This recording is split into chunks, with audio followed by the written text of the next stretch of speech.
Hey everybody, this is a video that's going to be a little different than the series I'm making, and it comes from staying up all night and really thinking about my life. And I have faced throughout my life many challenges. I've also experienced through my life extremely wonderful, not challenges, but wins. So win-lose or win-wins. I like my life to be pretty much win-win, which means no matter what goes down, I'm going to try to be happy. A lot of folks can't do that.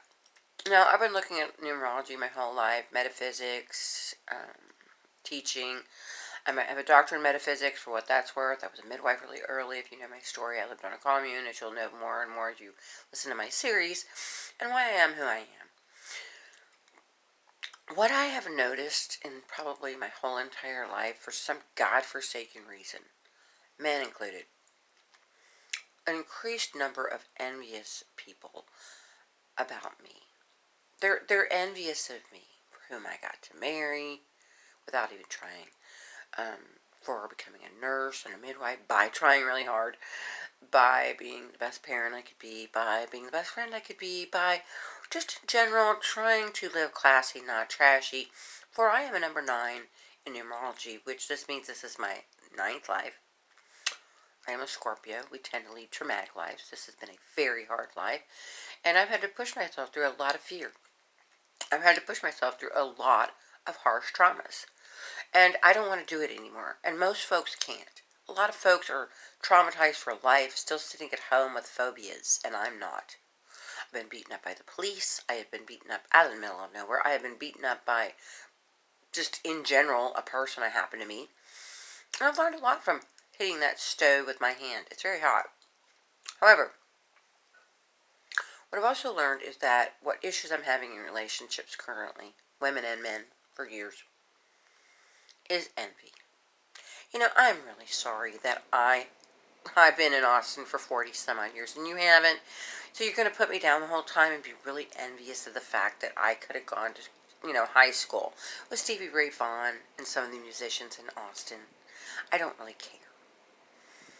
Not only that, but I'd be really sorry for all the accomplishments I've had by actually having my firstborn child delivered by a very famous midwife. I'm so sorry that didn't happen to you, but I wasn't there. It's not my fault. Lately, the one that really gets me is that, I'm weird. Or, I like this one. Usually around men. Some women. Men, mostly. I hate to interrupt you, Heather, but you seem to talk quite a bit, and I can't get a word in edgewise. Well, I say to them, oh, I'm sorry, I just love people, which is true. And I was excited about what we were talking about. And what exactly do you need to say? And I mean that. Instead of thinking, what a dick, can't you wait your turn till I get done talking? I have to shut up. Why? Why do I have to shut up? What is so important that would make you stop me from talking? But if I interrupt someone, I am blackballed. Like, you interrupt people, you've got poor coping skills and da-da-da-da-da. Your listening skills are horrible. I am a psychiatric nurse. I know listening skills. I also know other skills. I'm really sorry about the skills I know. And actually, that's the point. I'm not sorry. I'm sorry for the people that feel like they have to put someone down. Lately, you're weird. Why am I weird? Well, I wonder. You've been in Austin, Texas since 2011 or for the last 4 years or whatever the hey. You took over my town that I've lived at for 40 years. You know, the town that has t-shirts that say, keep Austin weird? Don't date an Austinite then. We're weird. What kind of a thing is that to say to people? I don't walk up to anybody. I mean, am I the only adult that I don't wake up to people and go, you're weird? You really talk a lot. Could you be quiet so I could talk more? And lastly, what else is a good one? Would you just shut the fuck up and look pretty? I mean, the things, or no, I have one more. I'd never date you. Well, I'd never date you either, but I'm not going to tell you about it. But thanks for cutting through all the bullshit. But most of the time, those folks that tell me that they don't want to date me do. And I don't want to date them. I never said I did. Therefore, I never felt the reason to have to make it a big deal. So yeah, this envy crap, these cowardly people, ghosting is a cowardly thing to do.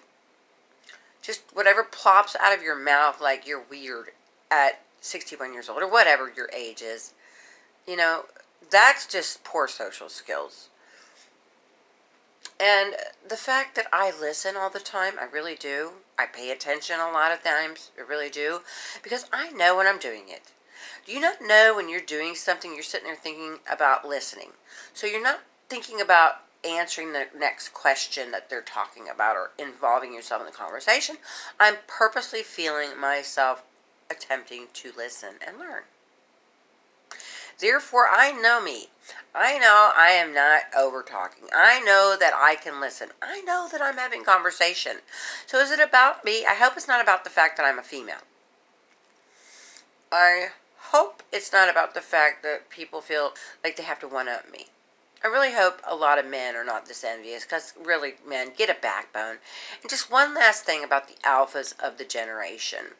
A true alpha, male, female, or whatever, dog, cat, they don't go around saying, I'm an alpha. Alphas are just alphas. They really don't even know they're alphas. They just have those qualities. True alphas will not be going around saying, I don't want to date you, or I'm an alpha. Okay? There's a hint for you. Instead, it's an innate breed of very powerful people. Other than that, I'm not sorry about who I am. I'm just sorry you people are having such a difficult time. Maybe you should check out Austin before y'all move here. And notice the fact that there's tons and tons of paraphernalia with Keep Austin Weird on it. And I am Austin. Peace.